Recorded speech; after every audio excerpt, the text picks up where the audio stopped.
রাজধানীর ভাটারা থানায় জিডি করেছেন ঢালিউড চিত্রনায়ক ওমর সানি। হঠাৎই বাড়িতে চুরির ঘটনা ঘটায় পুলিশের দ্বারস্থ হয়েছেন অভিনেতা।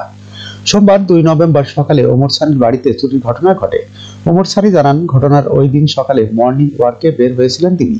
এরপর মর্নিং ওয়ার্ক শেষে বাড়িতে ঢুকেই বুঝতে পারেন বেশ কিছু মূল্যবান জিনিস, নগদ অর্থ খোয়া গেছে তার। বাড়িতে চুরির প্রসঙ্গে সানি বলেন, সোমবার সকাল 8:40 দিকে আমি মর্নিং ওয়ার্কে বের হই।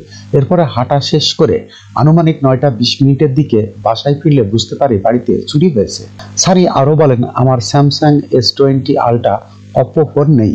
ডয়ারেন 22,000 টাকা ছিল, সেটিও নেই। আমার PS আরিফ জানান, তার ব্যবহৃত ইনফিনিক্স মোবাইল ফোনটিও নেই। বাসায় চুরির ঘটনায় ওই দিন ভাটারা থানায় সাধারণ ডায়েরি করেন সানি। অজ্ঞাতনামা চোরদের খুঁজে পেতে চুরি যাওয়া 3 ফোনের IMEI সহ সব তথ্যই পুলিশকে দিয়েছে অভিনেতা।